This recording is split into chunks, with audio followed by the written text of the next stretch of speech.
It is 6 o'clock, so I will call to order this meeting of the Noblesville Common Council for Tuesday, September 23rd. If you'll please rise for the Pledge of Allegiance, Mr. Thurston will lead us this evening.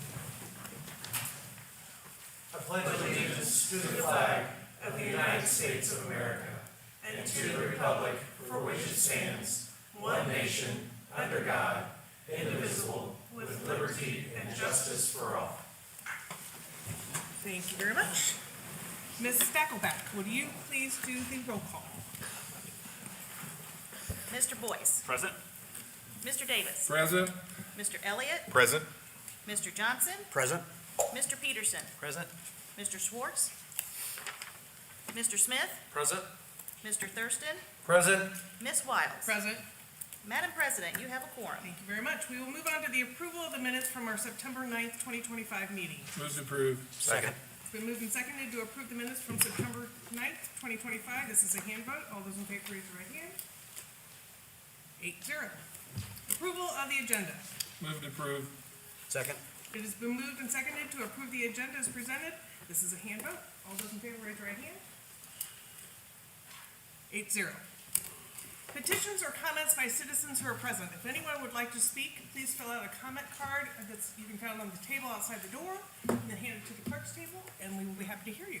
But since I see no one moving around, I'm going to call on the mayor. Hello, Mayor Johnson.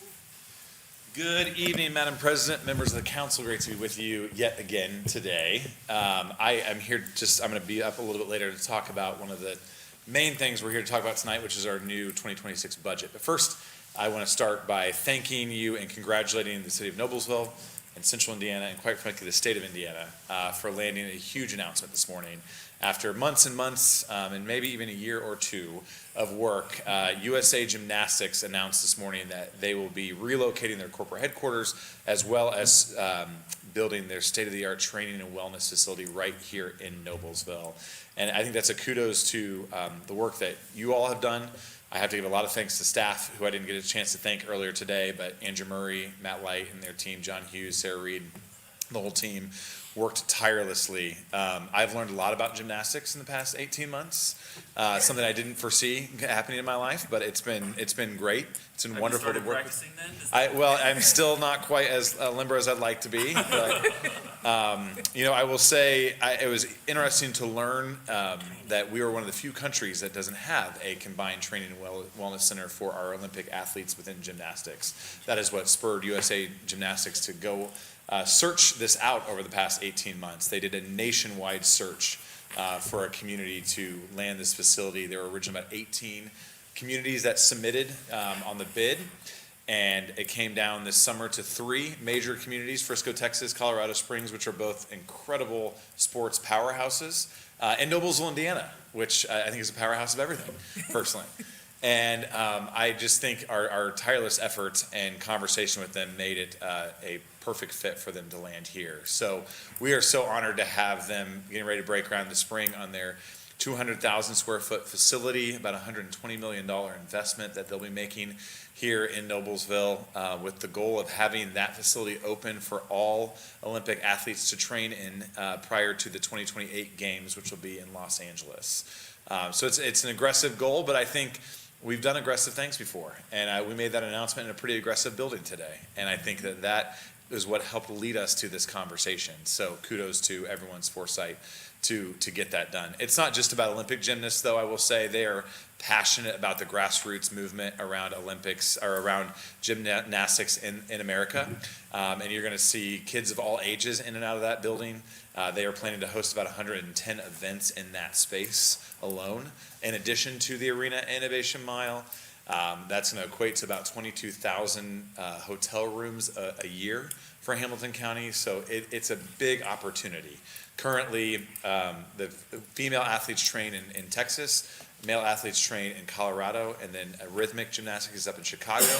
This will combine all those here to Noblesville, Indiana. So it was just a heck of a morning making that announcement, and just continues to put Noblesville on the map and the state of Indiana on the map. So I just wanted to start by saying thank you for you all for coming alongside this effort and continuing this conversation. It's because of our relationship that we all have and the vision that we're all working towards every single day that I believe USA Gymnastics chose Noblesville, Indiana. So I'll be back up later to talk about continuing to make those investments in our budget conversation, but wanted to make that announcement and just say thanks, and thanks to all the citizens of Noblesville for continuing to support our great community moving forward. Happy to answer any questions you guys have. Any questions of the mayor at this point? Thank you. Thank you. Good job. Yep, congratulations. We'll move on to council committee reports and finance. Mr. Davis. Thank you, Madam President. We met September 18th. Pete Schwartz, Aaron Smith, Todd Thurston, and myself. We discussed a resolution for tax abatement authorization for Patch Nyer Deer Creek Building 2 LLC. Chuck Haberman went over that with us, and he also went over another economic development area, the Granary, in between 8th and 9th Street. Chuck and Amy Smith discussed an ordinance for a bond authorization for the Granary, and Holly Ramon discussed an ordinance for the 2026 maximum wages. Jeff Spalding and Tom McDonald discussed our 2026 introduced budget, and Jeff talked to us a little bit about the high assessed value AV growth levy appeal that might be tentative. That and the claims docket comes to the council with a favorable recommendation. Any questions of Mr. Davis? Finance committee. Madam President, Mr. Thurston. make a motion to approve the claims as submitted. Second. It has been moved and seconded to approve the claims as presented. This is a hand vote. All those in favor, raise your right hand. 8-0. All right. Miscellaneous item number 1, council to hear a presentation from Serve Noblesville and Patrick Probst. If you will please come up and introduce yourself, name and address. Yeah, my name is Patrick Probst, 1352 Cherry Street. Stop on by sometime. Thank you all for allowing me to speak here tonight. Thank you, Madam President. Love to share a little bit about Serve Noblesville and what we've been able to accomplish in this last year. Do I need to do anything here? Or is this going to do its own thing? No. We'll all find out together. Okay. Right. What is it you're wanting to do? Well, they told me this in the presentation. I'm glad to share this way, Here it if comes. you'd all prefer. So.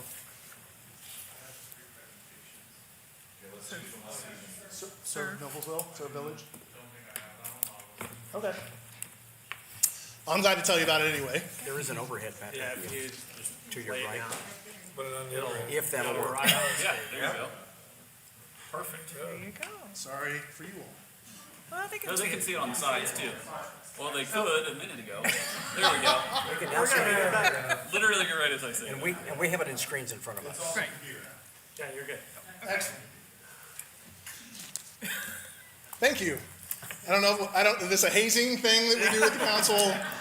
Appreciate it. Glad to do it again. We call it orientation, not hazing. Great. Serve Noblesville has, with the support of so many fantastic community members, as the mayor said, a powerhouse. I think we can make that a slogan, Noblesville, the powerhouse of the Midwest. We're glad to be a part of that, glad to be leading the way with our work in the community. Pause. Do I need to do anything with this? Do I hit it? Yes. Oh, no. It's going to go. Okay, excellent. Thank you. Awesome. We are rocking. I want to share just a little bit of the success that we've had this last year with some of our programming, and then I'll share a little bit about what that programming has looked like a little bit more specifically. In this last year, we've had almost 1,400 volunteers that have been engaged with the work that we do in the community. We have had over 850 community event attendees. People have come to Fun Fest, the Longest Table, been involved with Come Together Week. They've shown up to different events that we've hosted, which is really the mission of Serve, to connect community. We've had 381 new Impact Noblesville users. That's the volunteer website that we started a year ago, a little over a year and a half ago. And we completed 134 service projects throughout Hamilton County. And I'll share a little bit about those later on as well. We've had over 120 nonprofits that have partnered and connected and served our community in various unique ways. We've had 48 nonprofits that attended our longest table this year that was great to have the city represented at and a part of, despite having to move it from Seminary Park out to Outlaws. We've also planted 39 flowering trees on residential property, part of our project to make Noblesville a blooming city in the historic area. We've put in 5 murals and alley beautification installs and had 4 so far neighborhoods that we've initiated activation with in historic downtown. In Serve Week, which is again our flagship program, we had 676 volunteers out and completed 76 projects in those 4 days, including home revitalization for neighborhood community members, park improvements, doing some shed builds, and supporting many local nonprofits. We had 52 schools, sports teams, churches, scout troops, businesses, and families engaged with Serve Week. And so they use this as an opportunity for building culture, stepping away from their normal routines, and doing something good out in the community. And throughout all the work that we've done, over $126,000 was invested back into the community through the sweat equity and the efforts of Serve Week. It's pretty a phenomenal week of action and activity. We always love seeing the Army of Red out there working in various parts throughout the county. In addition, longest table, which is part of our Come Together Week, is the Nonprofit Appreciation Lunch. Like I said, we had 48 nonprofits in Hamilton County that came to the lunch. We had 120 nonprofit leaders that were at the event. And we're thankful to have partners like Armstrong Accounting Solutions and Outlaws Steaks, Burgers, and Brews, who are partners and see the value of the nonprofits and the work they do across the county. That longest table event kicks off our Come Together Week. And this last year we had probably our best Come Together Week with businesses and nonprofits really engaging. One way that we saw that happen was Noblesville Youth Baseball collected non-perishable food items for Hamilton County Harvest Food Bank. They collected over 300 pounds over their weekend tournament on Memorial Day weekend. And the photos of those teams bringing those items together and the joy that they got from that was part of what makes Serve Week, Serve Noblesville, and our work so powerful during Come Together Week. Throughout that entire weekend, we also had a neighbor in the community who hosted their own independent fundraiser to help us with our programming, an event that they called the Boots, Bourbon, and Brickyard event. So it's part of that, of just seeing the initiation of our neighbors in our community who are taking that step to partner with us and take our mission even further. At FunFest, we partnered with the Mayor's Youth Council for the second year, and we saw growth there with over 500 community members coming out for the music, the food, the crafts, and the culture that's celebrated here in our community by our ever-changing neighbors that are here. We celebrated the diverse cultures, both of past, present, and future, as folks are finding Noblesville home and cementing their roots and their futures here. Like I said, the neighborhood activation, we planted 39 flowering trees, had 2 new murals and 3 alley projects that we partnered with, putting in gardens and hosting a block party. We also partnered with the city departments and neighborhood groups on a number of different things. So getting to put kind of that work out into those alleys to clean them up, make them a little bit more appeasing, particularly with the trail systems and everything that's getting finished on the city's agenda. And then on Impact Noblesville, the volunteer website, when I wrote this, we had 33 agencies. We're close to 40 agencies that are currently listed on there. We have over 900 volunteers registered on there, and we've had over 143 volunteer opportunities and over 2,268 volunteer spots filled just this last year with that volunteer website. So the nonprofits are utilizing this in a number of different ways, and they're engaging with volunteers that are beyond the regular routine volunteers of people who know their mission, which again just strengthens the work that they're doing throughout our county as well as our city. For a financial overview of kind of what that picture looks like for us as a small organization, 42% of our income comes from grants in the way of about 32.5. We get corporate sponsorships that covers about 32% of our budget with $24,500, and then the rest of it comes through individuals and events at just under $20,000, covering 26%. In addition to that, what is unbudgeted but still comes in is we have almost $25,000 of in-kind donations that come in through supplies and materials that help us to accomplish our mission and work, which is just another great asset for the ways that businesses partner with us using their skill and their talents and what they have available to them to make our work feasible and possible. All that's great, but we have dreams to go even further. As a powerhouse city, we want to be a powerhouse organization. And if you look back at the history of Serve Noblesville, to think that we started back in 2008 with an organization called Faith, Hope, and Love as a bunch of local youth pastors and churches that were just looking for an opportunity for our families to serve. In 2012, Faith, Hope, and Love moved on and gave us permission to continue the work we were doing, but to come up with our own name. We weren't the most creative group, so we just took what we did and put the city's name on it. So we served Noblesville, and we really operated just as a collaboration among those church groups until 2018. In 2015, we continued to see things grow as businesses and organizations and community members partnered with our work and showed up really unprovoked. We weren't planning on growth. And in 2018, we realized we needed to create a separate 501c3. And so we did that. In 2019, we added Fun Fest and Come Together Week to the week of service that we already offered. And in 2024, we launched Charming Noblesville, which included Impact Noblesville, the neighborhood activation, and the neighborhood beautification projects. In 2025, we're taking another big step for us. While we've operated as doing business as Serve Noblesville, we have realized that there's an opportunity for more of what we're doing to be shared in different communities and really throughout the world. We've had invitations to go to Africa, South America, Central America, and beyond. And so we want to begin to create Serve Village as an opportunity that can grow in capacity, but also can be reproduced in different communities with the playbooks that we put together. And all that happens with the work and the effort that has happened here as Serve Noblesville. Serve Noblesville will always serve as the defining example of what it looks like for community engagement, community compassion, and the community asset-based process that we follow. So we will roll back to Serve Village as a nonprofit, which is what we actually set it up for in 2018 in hopes that someday we might get here. And as we've done that, we have reestablished what our dream and purpose is. So our dream is to develop thriving communities where neighbors serving neighbors becomes second nature, and every connection contributes to a stronger tomorrow. In addition, our purpose is that we exist to create a lasting change that activates the power of community by inspiring service, creating space for connection, and celebrating the strengths of every neighbor. Our community commitments that we offer is that we celebrate everything. We create a place of collaboration through collective impact and compassion while creating connection. The community voices will get shared out in the report afterwards. I encourage you to hear some of the testimonies of our community members. Many of you up there also know the impact of Serve firsthand because you've come out and been involved with various programs. So thank you for that, and thank you for your support.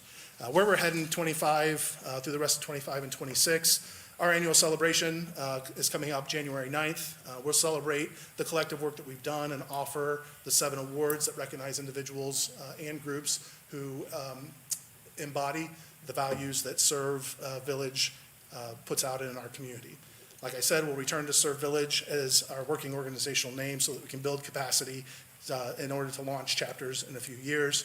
We'll be launching single days of service. We started with Martin Luther King this last year. We're hoping that throughout that we have 4 other single days of service. Our next one will be Veterans Day coming up in November. Our downtown alley activation will begin a program that's called Art and Soul Days. We're really putting art and gardens and pocket parks on private property to create shared space and to beautify the alleys that are throughout historic downtown, while also activating all 12 historic neighborhoods in Noblesville. And then additionally, we plan to expand and grow Impact Noblesville. It will become Impact Hamco so that we can make sure that we're reaching the nonprofits that exist throughout Hamilton County and aren't necessarily quartered off by the zip codes when they cross city lines. And so getting new profits both signed up, but also existing profits trained and equipped so they can better utilize volunteers in serving our community in ways that are practical and meaningful and necessary. This is the work that we do. This is the work that the city supports us in doing, and we thank you for that support and the stories that come out of that. It is making not only a difference today, but we are seeing it's making a generational difference. It is beginning to plant the seed and the passion in the young people that come out with their families to volunteer and engage in the work we do. So thank you. Questions? Yes. So as you're going out and doing the Hamilton County and some of that kind of stuff, are you gonna be getting some funding from Hamilton County and some of the other With your help. communities? We're trying. We are trying to do that. We've had some conversations around that. It helps if the cities and the counties help pave the way for that. However, SERV has always operated in a very grassroots effort. And so when larger parties have balked at the opportunity, the people in the community have always stepped up and showed up. And so while that would make it easier for us to open chapters in other communities, we are also creating a playbook that allows us to put key stakeholders together in the communities that want to see this model move in, and to leverage their resources, their networks, their assets to help us move into those communities, because then the passion is really birthed out of the community. So we are setting ourselves up for both possibilities, and we'll take the path of least resistance. Great. Other questions or comments? Not a question, just a comment, Patrick. Thank you. I mean, thinking back to 2008, when Yeah. when this started as part of our church, to have the wheels it has and to have had the impact it has had for these, how many, do the math, years, is remarkable. And the ability to take this Serve Noblesville model and extend it to other communities who have every bit the same kinds of needs that we have is really remarkable. And thanks to you and to Michelle hiding back there, your president, and the rest of your board for the work they do. Yep. Thank you. It really comes from the passion of the people in the community, and so for us to be able to make it easy and accessible for those things to happen is kind of the fun and the challenge of what we offer. I mean, I look at it as a representation of what makes, one of the things that makes Noblesville such an outstanding place to live. We agree. Thank you. Thank you very much for all that you do. Yep. Thanks, Patrick. Thanks. Okay. We will move on to previously discussed ordinance. Council to consider ratification of ordinance 22-07-25, an ordinance approving an additional appropriation in the general fund for operating expenses for the arena at Innovation Mile. Jonathan Hughes, good evening. Good evening, Council. Jonathan Hughes, City Attorney. What is before you is an ordinance that we previously discussed in August and was actually approved by a vote of the board in August. When we went to go ratify that to the state, we discovered that the notice did not get into the newspaper. And so we've now renoticed this up. Notices all ran as of September the 10th.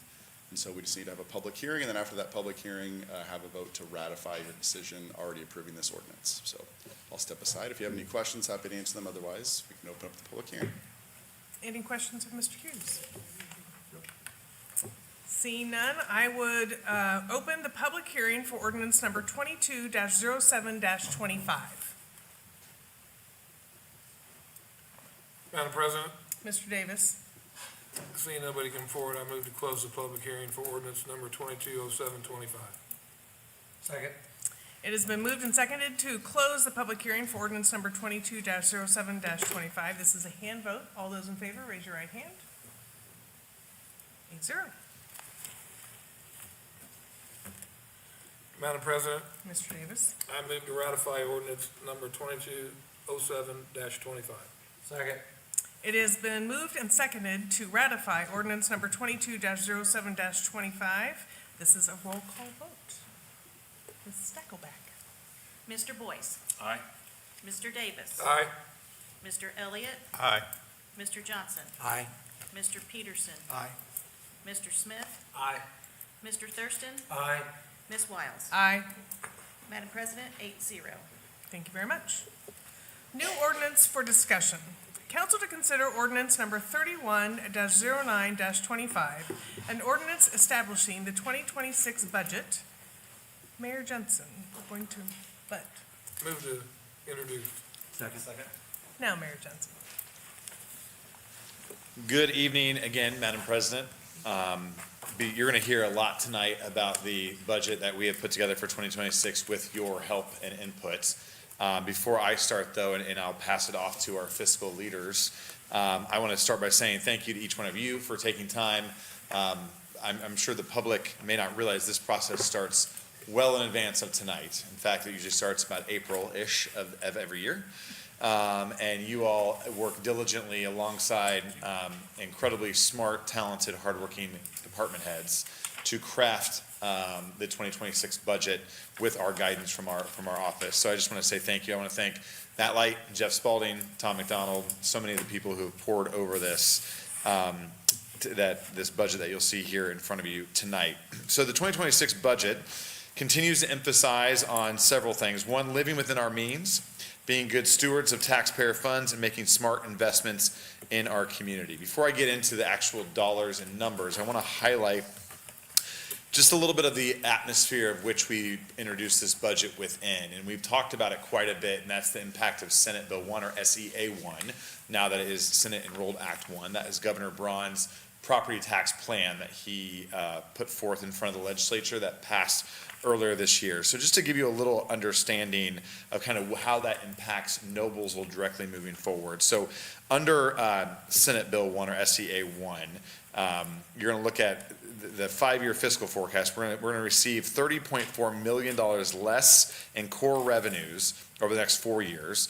We'll receive $8.2 million less in fiscal year 2026 than we had projected in the pre-Senate Bill 1 forecasting. I think it's important to point out, we do a long-range lookout and look back as we look to adjust our budgets, and the state does very similar things. So we were obviously already knee-deep last year into that 5-year lookout when this new legislation was proposed in front of us. So obviously we have some ducking and weaving and changes to make, which is really hard to do, as you can imagine, in one of the fastest-growing communities in the state of Indiana. But again, with your help, we're going to get there. So the 2026 budget, you'll see an overall proposed amount of $119.2 million. I think that's important to point out. That is actually $8.4 million less than the 2025 adopted budget. We asked all of our department heads to keep their ongoing expenses at under 1%. Again, which is a huge challenge in a community like ours, based on those Senate SEA 1 impacts. And I'm proud to say that our target was $931,000 increase. That's that 1% overall increase. We came at about $53,000 underneath that target. So kudos to all of you and our department heads for the hard work that they put in. Our tax rate in 2026 will actually decrease from $1.10 to a 97-cent tax rate. You'll recall that we have had about a $1.10 tax rate ongoing for about 6 years now. We've used that $1.10 tax rate as a healthy measure to budget towards, based on some constraints put in SEA 1. That rate will fall. That doesn't necessarily mean tax rates or tax bills will fall of individuals, but that our tax rate within the city does go down to 97 cents. Obviously, priority number one for us is always public safety, and if you want to see what your priorities are, you should look at your budget. I'm proud to say that this budget contributes 54.7% of our budget to ongoing operational expenses in our public safety department. That is up from 52% last year. I remember several years ago when we hit that 50% mark and how important that was to all of us. I will also say that this budget will maintain our AA+ credit rating, which is incredibly important moving forward as we look to continue to grow our community. This budget commits to completing or moving forward with priority capital projects. I want to highlight a few of those that you'll hear, because I am going to talk about a few that are going to be deferred based on that. But we'll continue moving forward with Pleasant Street, which I look forward to maybe standing up here next year and not using that term, which will be foreign to me at some point in time. Our new police station, land acquisition for our new fire station as we look to balance out our fire territories. Oleo Road widening, Bowden Road widening, again focusing on the east side of Noblesville as we continue to grow there. Our Embrace Downtown project, you'll recall, and many of you know ad nauseum, we've been saving for that project for years into a designated fund. We'll continue in making that investment. Still moving forward with a nickel plate trail bridge over 146th Street. We have good partnerships with Fishers and Hamilton County to partner with that. And if you live down on that south end of town, Dave Johnson, it's important to have a bridge to get over 146th Street. We're moving forward with that project as well.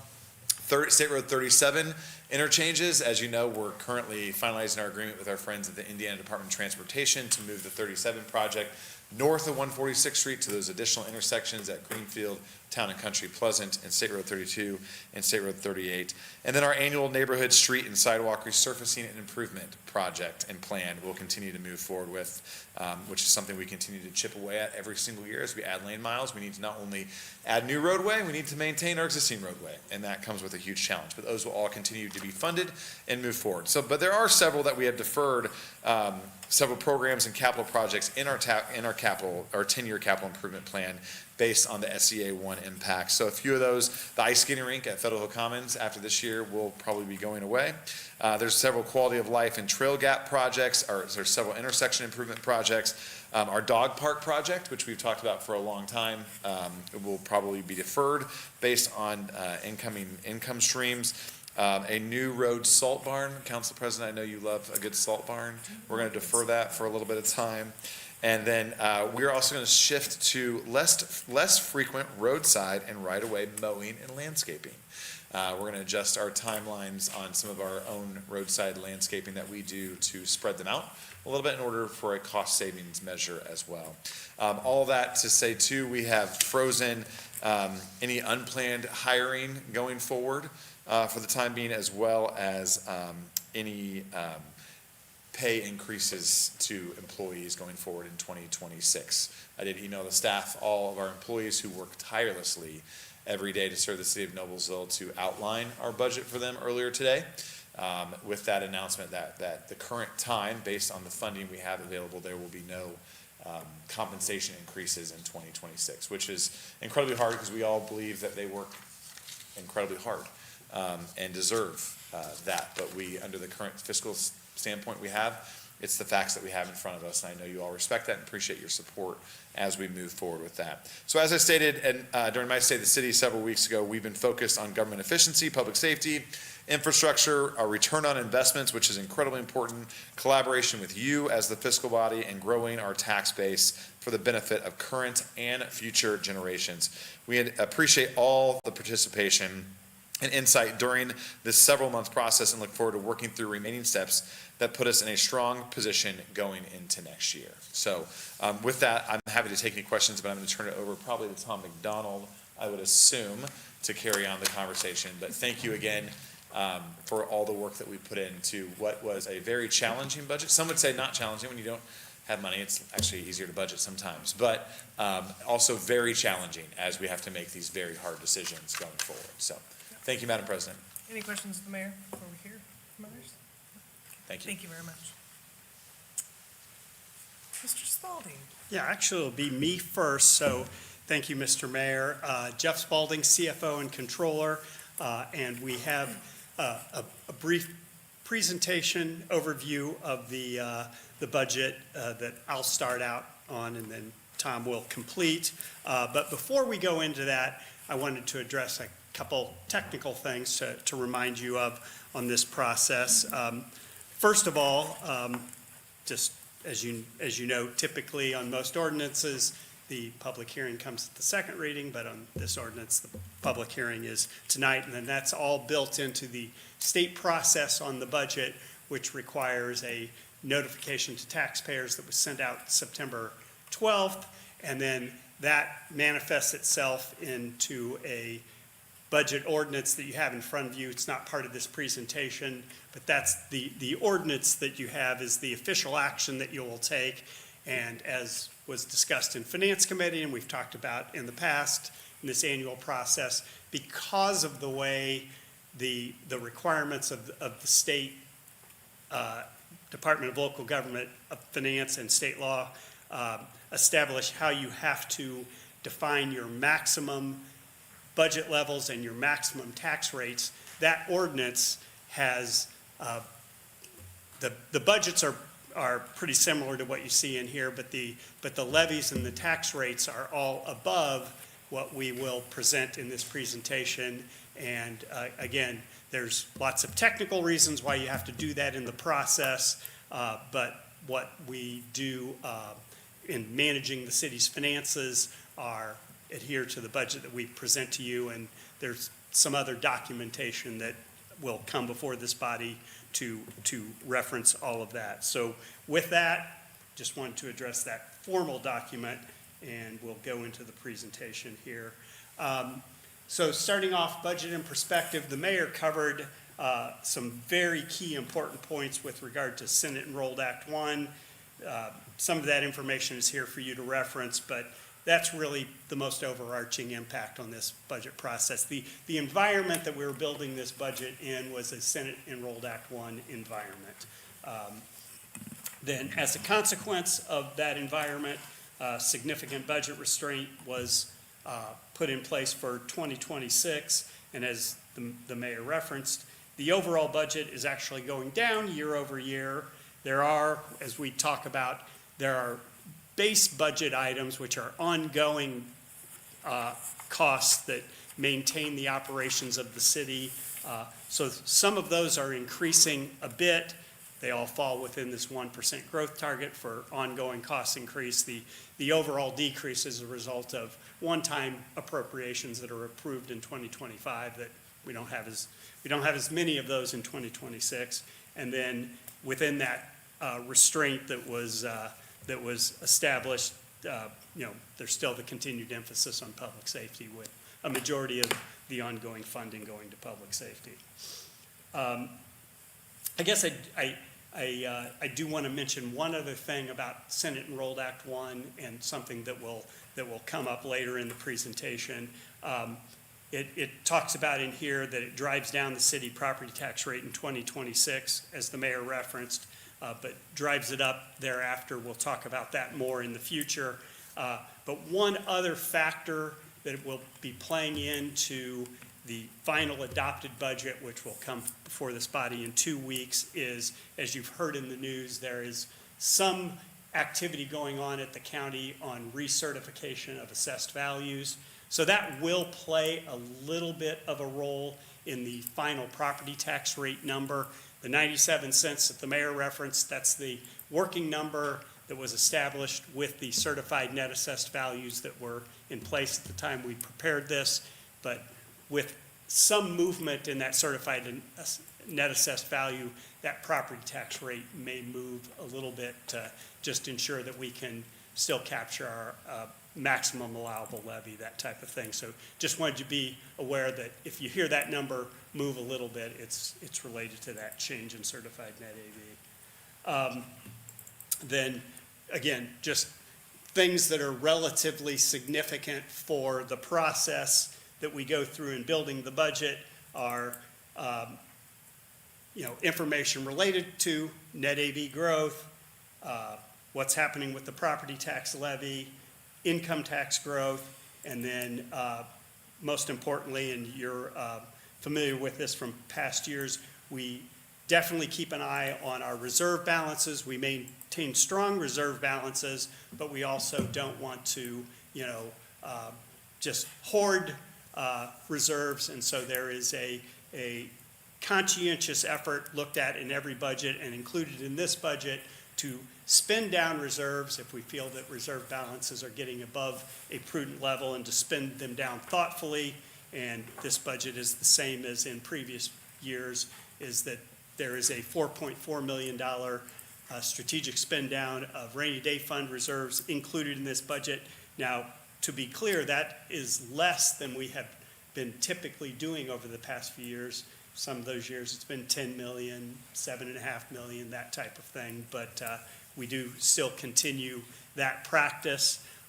And with that kind of lays the groundwork in the environment and most of the major factors that went into providing the context for departments building the budget that Tom will summarize here with you next.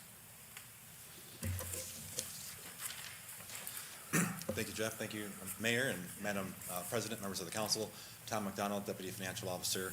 And the remaining portion of this presentation is to give you more detail about the changes that comprise the 2026 introduced budget and some other relevant context. There's a lot more in here than I will discuss, but we purposefully include a lot of information for reference material in case questions are asked of you. So overall, the budget before you totals $119.2 million. That includes all budgeted funds for operations, pension obligations, and debt service. But the portion of the budget that gets a lot of attention is that's funded with what we call core operational revenues, or the general tax supported revenues, for which you have the most flexibility to determine how they're spent. And that portion totals $98.2 million. And, you know, as previously discussed, we had the mayor establish a growth cap of 1%, and for ongoing increases in core operational funding, and this budget achieves that with an increase of 0.9%. So, but before going further, and in addition to the revenue impact that was discussed for Senate Enrolled Act 1, the city is also facing other ongoing cost pressures that were addressed early on in the budget process, the part of the process we call the base budget process. So just kind of backing up a step, when we build the budget, we establish a baseline budget. We've included a definition here for you. It's a formal definition, but in essence, the base budget represents the cost of continuing the existing level of ongoing city services. So if you did nothing else, if you approved no other changes in the budget, the base budget represents what it would cost just to remain city services at the steady state. And we're talking about this tonight because there were some rather important changes that got built into the base budget that the city needs to fund. So after removing the one-time appropriations that you approved this year, other changes that took place, chief among them being the $772,000 increase for sworn public safety officer retirement plans. And this is based on the required employer contribution rate that's set by INPERS. So it's a cost that the city doesn't really have a choice but to fund, and that's included in the base budget. I included here too a summary of some of the other cost increases that were included in the base budget. Another one I'll mention is employee retirement health plan costs. So there are more employees entering into the retiree health plan than exiting it. So that's another example of a cost pressure that's included in the base budget. So those are changes that occurred before departments even submitted their budget requests. And then on top of the base adjustments, the budget includes $6.6 million in overall increases. Of that, $1.4 million is for ongoing expenses, and $5.2 million is for one-time increases. And just to note that $5.2 million is about half of the one-time adjustments that's included in the 2025 budget. So introduced budgets funding, you got 50% of the one-time appropriations funded in the current year.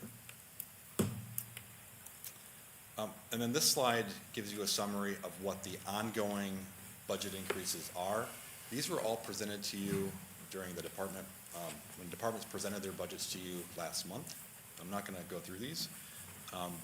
And the next slide shows you the one-time adjustments. Again, that's $5.2 million.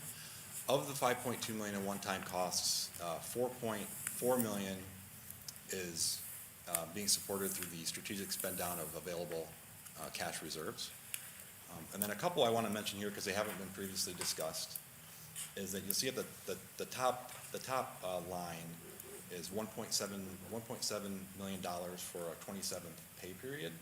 So organizations that have a typical cycle of 26 pay periods, every 11 years the calendar works out where there is a 27th pay period that occurs within those 12 months. So that is a one-time cost for the city. That's what the 1.7 million is. And another item I just want to mention, wasn't discussed in the department presentations. The budget includes $787,000 for the new police station on Division Street. This is being funded with one-time revenue, and that's going to help, you see in parentheses, bond buy down. It's going to mean that we have to borrow less to fund that project.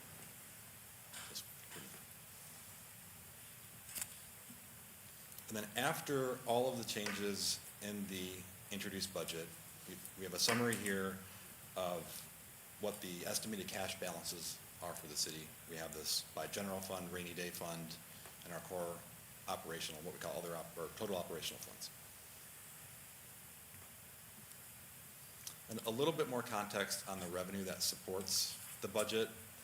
We included here a summary of all the local tax rates, and I'll just go into a little bit about how those local taxes factor in to the introduced budget. So probably no surprise at all that local taxes support most of the city's budget, 82%. And then probably also no surprise that most of the local taxes are funded with property tax or local income taxes. And then just another view of how revenue supports the budget. This view is by fund type, so most of the revenue is core operational revenue, and then most of the property tax revenue is budgeted as core operations. This slide shows you a year-over-year comparison of 2025 revenue to 2026, and it's a overall decrease of $4.4 million. Main reason for this is the limitation on the city's ability to issue short-term debt for capital projects or one-year bond, because we don't have a one-year bond in this budget. We're leveraging less tax revenue. And again, this is just a similar view showing that decrease just for local taxes only, and that decrease is occurring in the property taxes. And in terms of budgeted expenditures, again, we kind of keep coming back to, the core operational budget. Most of the budget is core operations. By expense category, the largest cost is for personal services or employee costs. Here's another look at that by operational funds only.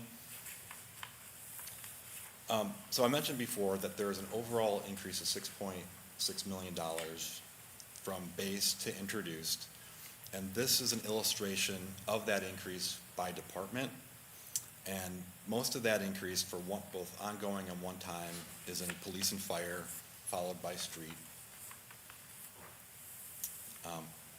And then another view of that, just for the ongoing portion of that increase, $1.4 million. Very similar distribution with police and fire and street at the top of the increases for ongoing funding. I kind of mentioned all that as a lead up to how the city is choosing to spend its core operational budget. And the largest share of that is going for public safety. And so what you see here is just the public safety budget from 2022 through 2026 for ongoing funding. And it represents an increase of around $34.6 million in 2022 to over $51 million in 2026. As a share of the overall core operations budget, public safety has increased from 51.3% to 54.7%. So it's a growing share. And then we just have a couple slides of the introduced budget by department for overall funding and then operational funds, just information for you. Kind of similar slide for the show how the city spends its tax debt levy funds. And then capital funding, a couple slides to summarize what's included in the budget for capital projects. This is a summary of not the overall capital projects budget. This is not the capital improvement plan.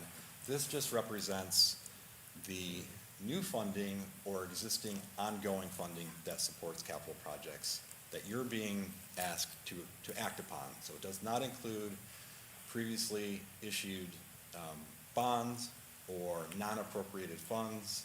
It is just the appropriated part of the capital budget that's either new or ongoing, and that totals $5.1 million in the introduced budget. And then we included a summary of the planned projects with that $5.1 million. And just a again, a couple notes, this does not represent the universe of capital projects. There are other projects that are moving forward with other fund sources that aren't budgeted, such as park or road impact fees, or previously issued short-term project bonds. And also a note that included on the slide, so $1.5 million of other budgeted city funds will also support funding of the projects that are listed here. And then similar to that, this may also be how the Brick Street Rehab project might be dedicated in the same way as well, kind of depending on the feedback that the city receives after the engineering options analysis for that project. Then lastly, we just, included other notable items. Won't go through this list, but these are, we don't give a lot of information on overall, spending for healthcare or retirement plans. So we include that here for your reference. This is not showing you the change in spending, it's just the overall spending for these elements. That's all we have for our slideshow. Happy to answer any questions. Any questions on this presentation?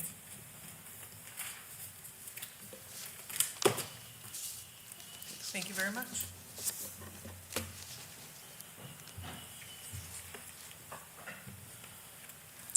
So this is a matter for a public hearing, so I will go ahead and open the public hearing for ordinance number 31-09-25. Madam President, Mr. Davis. I move to close the public hearing for ordinance number 310925. Second. It has been moved and seconded to close the public hearing for ordinance number 31-09-25. This is a hand vote. All those in favor, raise your right hand. 8-0. Great. Thank you very much.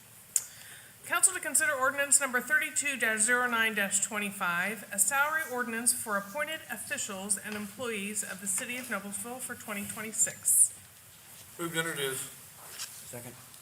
Ms. Ramon, good evening. Good evening, Holly Ramon, Human Resources Director. In front of you is the 2026 salary ordinance, and the biweekly salaries listed there do not include, as Mayor Jensen mentioned, does not include across-the-board increase. However, pay grade maximums were increased based on the recommendations of the city's pay grade structure consultant. These adjustments do help ensure that our pay grade structure stays in alignment with market trends. In addition, outlined in your letter are some additional changes, which include but are not limited to title changes. We had a reclassification. We also have 2 positions in the fire department. We have 2 division chiefs who will be retiring soon. We added those job titles under the civilian section. So when we do hire for those positions, we'll have the option of hiring them as either a civilian or under a sworn position. We also removed some of those job titles, and we had some pay grade changes. And I'm happy to answer any questions that you may have. Any questions of Mrs. Ramon on this item?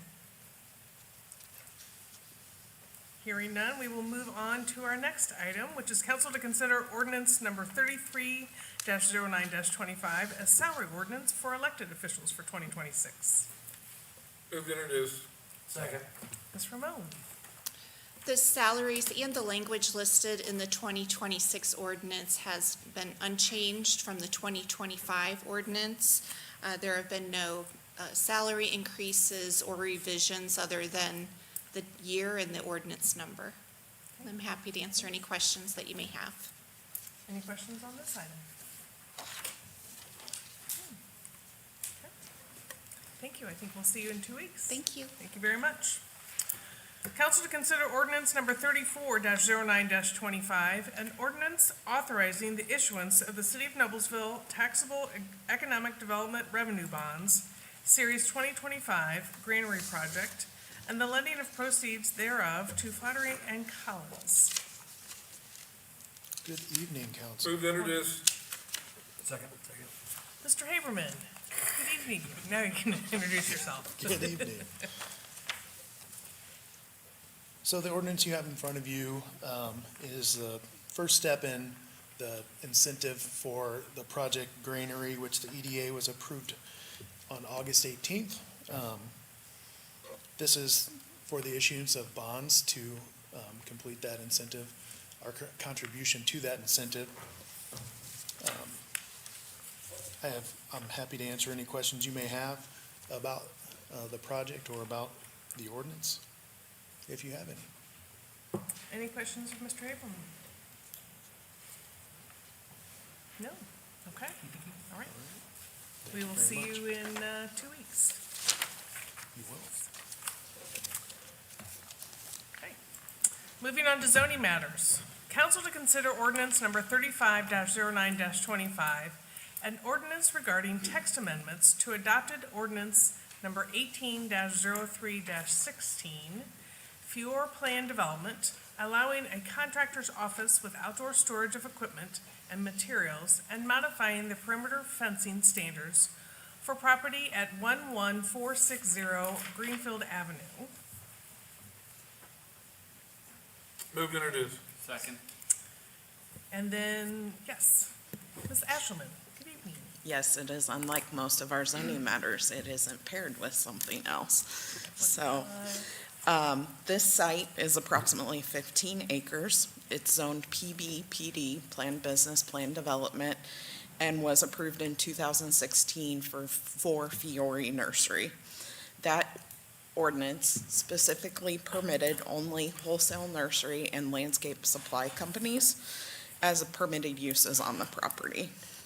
There is an existing building and parking lot there, and the building does include a shop, warehouse, and office space. In fact, the applicants added additional office space within the last year. They have also been keeping equipment generally used for landscaping and nursery uses, and when I explain that the applicant is an excavation company, you will understand that they're not keeping right now the large majority of their equipment on site. So this proposal requests that we allow the operation of a contractor's office with outdoor storage, which would allow the excavation company to move into the property. To do so, they need a text amendment to the previous plan development ordinance. That is covered by this request. The area is pretty transitional in nature. Directly next door is Hood's Gardens, wholesale plants from the best of my knowledge is what they do. We have the transfer station for waste management on the other side of Greenfield, and we've also got Debco, Midwest Paving, the Drummond property. You may know it by any one of those names.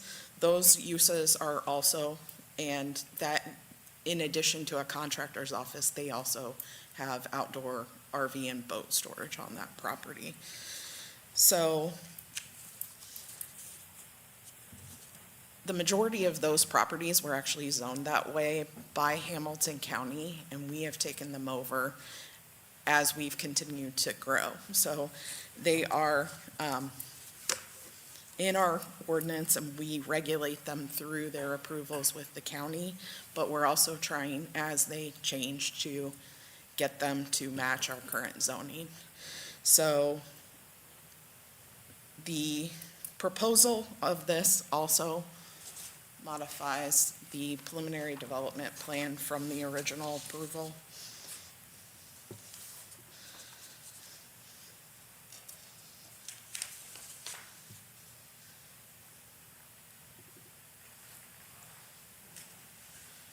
So currently, the 15 acres is a single lot. This proposes to divide it into 3 lots. The existing use would be on Lot 1. Lot 2 would be the northern portion of the property. There is also a waiver included in the request to allow a lot without frontage on a public street. They will have access to a public street, they just don't front on it. And it requires an access across Lot 1 to always allow access to the lot. And then Lot 3 is a 4-acre lot the city is currently negotiating with the applicant to purchase for a future fire station. Those negotiations are ongoing.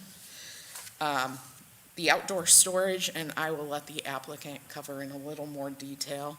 There is a combination of shadow box fencing, a mound and wall system, and then chain link fencing. And I just want to note the area where it's chain link fence, the majority of that is a very long building on the Hoods property. So it's not really visible to anyone but the Hoods. And this did come to you from the Plan Commission with a 10-0 favorable recommendation to adopt.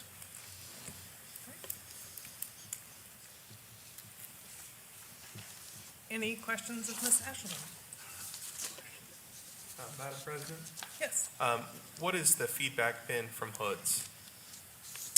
Mr. Hood was at the public hearing for the Plan Commission, but he did not speak during that public hearing, and I have not talked to him since the application was filed.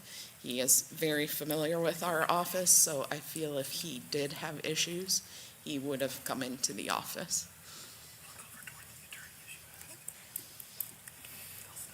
Okay, yes, Mr. Yeah. Johnson. Denise, you mentioned ongoing negotiations for parcel number 3 with the city and future fire station, or potential future fire station. Yes. Can we discuss where we are in those negotiations and whether, are they one dependent on the other, the project? and No, property, or- the zoning stands independent of the negotiations. It essentially, at this point, allows them to sell it to another user that meets any of the use requirements if we're not able to come to an agreement.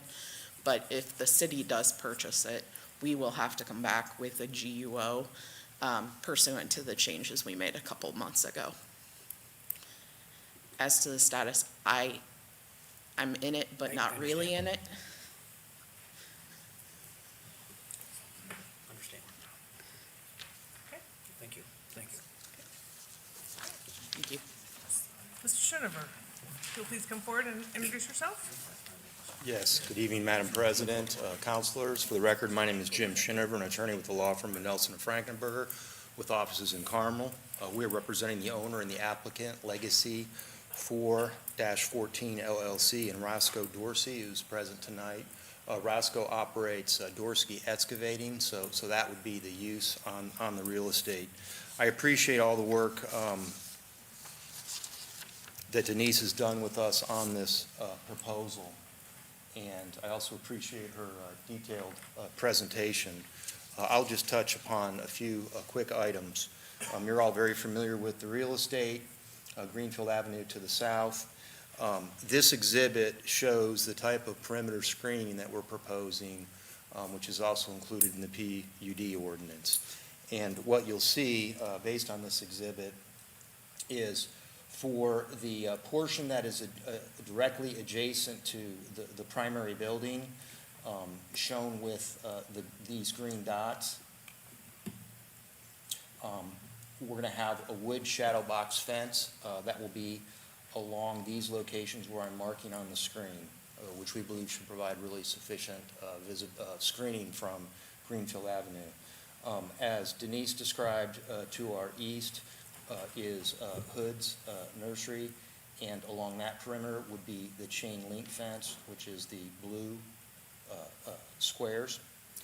Then on the back side of the property, and again, going back to the aerial photograph briefly, you'll see that the back side of our property is not directly adjacent to 156. There's another parcel that separates us to the north. But the treatment along the north side is going to be a combination of a wall and a mound. The wall is actually going to be on the inside of the property where storage would go, and it would be about 12 feet in height, and then it would have a mound on top of it that would also include some landscaping. So that allows us to provide some very good screening along the north property line and also along the west property line. And then, as you'll see with the green long rectangles in this location, That would be the location of a mound that would have landscaping. This second exhibit, also included in your council brochures, just shows the three lots. The Lot 1 where the existing building is located, the Lot 2 where a future building may be constructed in the future for Roscoe's purposes, and then the lot here to the west, which is the 4-acre lot that we're in discussions with the city about a future fire station, and those discussions have gone very well. I'm not directly involved in those, but I know they're very productive and they're moving forward.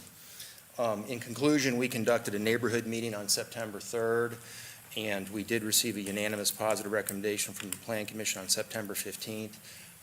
Mr. Elliott, regarding hoods, they would have gotten two different notices from our office, one for the neighborhood meeting and then for the Plan Commission meeting. And I believe they were in attendance at the Plan Commission meeting, but I don't recall them speaking at the neighborhood meeting. But with that said, again, we appreciate all the time Denise has spent with us in this project, and we'd respectfully ask for positive adoption, consideration tonight, but we'll remain available to answer any questions that you may have of us. Thank you. Thank you. Any questions of Mr. Schinover? Do I need to separate the two of you down there? Do I need to separate the two of you down there? We're trying to help each other answer questions. Maybe between the two of us, we'll be able to figure everything out. It's usually a buffer. Okay. Apologize. Any questions? Madam President, Mr. Davis? I move to approve ordinance number 350925 as presented. Second. It has been moved and seconded to approve ordinance number 35-09-25 as presented. This is a roll call vote. Go back. Mr. Davis. Aye. Mr. Elliott. Aye. Mr. Johnson. Aye. Mr. Peterson. Madam President, Roscoe Dorsey is a client of mine, so I'm going to abstain on this one. Okay. Mr. Smith. Aye. Mr. Thurston. Aye. Ms. Wiles. Aye. Mr. Boyce. Aye. 7 ayes, 1 abstention. So ordinance passed. Thank you. We appreciate your time and consideration tonight. Thank you very much. Thank you, sir. All right, we will move on to miscellaneous continued. Item number 2, council to consider resolution RC-32-25, a resolution approving a declaratory resolution and economic development plan of the redevelopment commission and establishing the Granary Economic Development Area and Allocation Area. Mr. Haberman. Good evening again. I will put this up here. The resolution you have before you is approving the creation of a allocation area that will support the issuance of the bond that we discussed earlier to support the incentive. This area is for the granary on South 8th Street. You may recall this is the rendering of the project as well. I'm happy to answer any questions you may have about this, but this is just the next step in the process of creating this incentive and keeping this project. Questions of Mr. Haberman regarding this resolution? Madam President, Mr. Davis? I move to approve resolution RC-32-35 as presented. Second. It has been moved and seconded to approve resolution RC-32-25 as presented. This is a hand vote. All those in favor, raise your right hand. 8-0. Thank you very much. Council to consider resolution number RC-33-25, a resolution regarding the 2026 High Assessed Value Levy Growth Appeal. Mr. Spalding. Yes, Madam President, members of the council, Jeff Spalding, CFO and Controller. And again, this is another, annual process, and the way that I have historically handled this is to put this resolution before you on the same night that the budget is introduced, because in a typical year, it's highly integrated with that budget and part of that process. And so this is the, same thing that you've approved in previous years, and it provides the authority for the city to proceed with submitting its request for an appeal to adjust the city's maximum levy due to circumstances related to the fast growth of the community. However, there is one slight difference this year than in past years. This was discussed in Finance Committee due to kind of an unusual set of circumstances. Our confidence regarding our eligibility and the likelihood of receiving this appeal is notably different than in past years. So what you're doing is you're providing the authority, you're expressing the authority for me to proceed with the appeal should we determine that we're eligible and have a reasonable chance of pursuing it. And it then is this resolution is required piece for that packet that we submit. You have to show that the council approves the action. So that's what you have before you to consider. Any questions, Mr. Spalding? No, Madam President, I'll just Mr. add a Thurston. comment. We talked about this in Finance Committee. One of the questions I asked Mr. Spalding was, is there any reason why we wouldn't do this? Is there any exposure or, downside to us not doing it? The only thing that we're out if we go through the process and don't get it is just a little bit of his time. He was happy to do it anyway. So He enjoys there's this really kind of no stuff. downside. Madam President, Mr. Davis. I move to approve resolution RC-33-35. Second. It has been moved and seconded to approve resolution RC-33-25 as presented. This is a hand vote. All those in favor, raise your right hand. 8-0. All right, thank you. Thank you. Is it 30? Council to consider resolution RC-34-25, a real property tax abatement authorization for the Patch Nyer Deer Creek Building 2 LLC. Mr. Haberman. Good evening once again. This resolution is for the tax abatement for Patch Nyer Deer Creek Building 2, which supports a really cool project, business retention project specifically for Garrett Performance Sports Systems, who is relocating their headquarters and manufacturing facility to from 146th Street and Stony Creek Business Park to Deer Creek Business Park on the east side, just off Oleo Road. I'll note that they're going to retain and add a total of 300 jobs, high-wage jobs. They're going to invest $30 million. So this tax abatement is to incentivize and make that project happen. Happy to answer any other questions you may have. Any questions of Mr. Haberman on this? Madam President, Mr. Davis. I move to approve resolution RC-34-25 as presented. Second. It has been moved and seconded to approve resolution RC-34-25 as presented. This is a hand vote. All those in favor, raise your right hand. 8-0. Thank you very much. Council to consider resolution RC-35-25, a resolution amending the 2020 Noblesville Comprehensive Plan to include the East Gateway Plan and the West Gateway Plan. Ms. Ashelman. Good evening. So I'm just going to do a quick overview, and I'm going to include an example I showed at Plan Commission that shows how we'll use the document going forward. So in 2024, city staff selected MKSK for the completion of the East Gateway and the West Gateway plans. The image before you here is the East Gateway. This is the West Gateway. And each study area was designed to try to avoid as much existing single-family residential as possible. And each of these plans identifies major initiatives for the area and sets goals for development based upon it. The plan includes a guide for how to use the document, including action plans, typology pages, and what that just means. So, I got these mixed up, I apologize. So this would be considered an action page, so it sets a goal to match a bigger goal, and then it gives design considerations underneath it.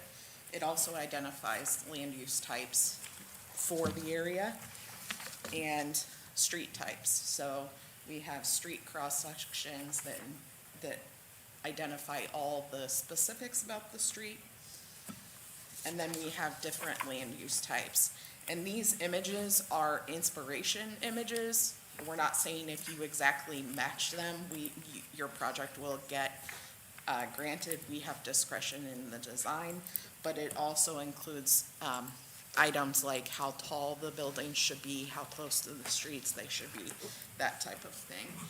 And we have those for all the different land uses. And then this particular plan also identified what they call catalytic sites. And a catalytic site is just a site that we believe is starting to reach the end of its productive life in its current use. And so it envisions possible land uses, what buildings might look like on those sites. In this particular instance, this is the Firestone property, and it identifies what is shown on the plan as a city hub and what Division Street could look like if this plan was fully implemented. So the plans have different higher goals. The East Gateways focus more on educational uses, which are existing users in the area. And the West Gateway focuses more on health, with Riverview Hospital being one of the primary users within the area. We did quite a bit of stakeholder meetings with property owners, business owners, and residents, and ups at the farmers market to receive input, along with some social media blasted online surveys. So the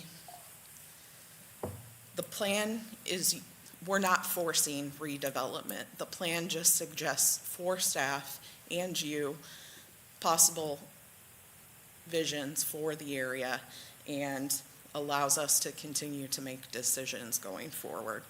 This will be adopted as an amendment to the existing comp plan, and MKSK is the consultant doing our comp plan update that we're just beginning. And so these plans will be folded into that update as well. It did come to you with a positive recommendation of 10-0 from Plan Commission. Any questions, Ms. Eshelman? Ms. Boyce? Not a question, but a comment. Ms. Eshelman, I just want to say I commend all of you for this. I think that this is what we need to do even more often, and I think it's very helpful for both the developers and for us to be able to plan what we want and then get what we want out of the city. It's kind of what our job is as planners for the city, right? And so Yes.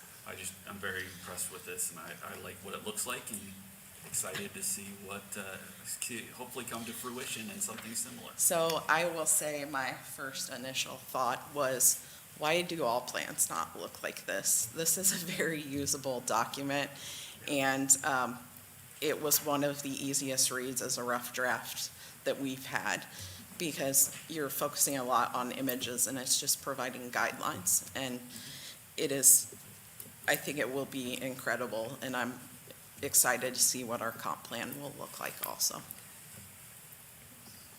Thank you. Madam President, Mr. Davis? I move to approve resolution RC-35-25 as presented. Second? It has been moved and seconded to approve resolution RC-35-25 as presented. This is a hand vote. All those in favor, raise your right hand. 8-0. Thank you. That brings us to the end of our agenda, other than council comments. I have one comment. Mr. Boyce. I'm trying to make Yeah. sure you're late for that birthday party. Thank you very much, I appreciate that. No, I did want to mention that I talked to Marnie Cook and the superintendent today. And for those of you who don't know, then there was a huge gas leak right in front of the high school at the main entrance and exit to the high school. And it has been a challenge, but everyone I have talked to has talked about how well Centerpoint, the city, and the schools have worked together. And I've heard the traffic's been good. And so I just want to commend all of our city employees that have worked with that, and the schools and Centerpoint, because I think it's gone as well as it could. It could have been a big problem, and definitely a big problem if something happened, but definitely a big problem also just from a traffic standpoint. It sounds like everything's gone well, so thank you for everybody that had their parts in that and working together for it. It's nice when government works well together, so. Great, thank you. Mr. Johnson? Keeping with the school's theme, outstanding parade and homecoming week this past week is one of the things that makes our great city very unique. Thanks to all who participated. Anyone else? No? All right, we are adjourned. Go Fever.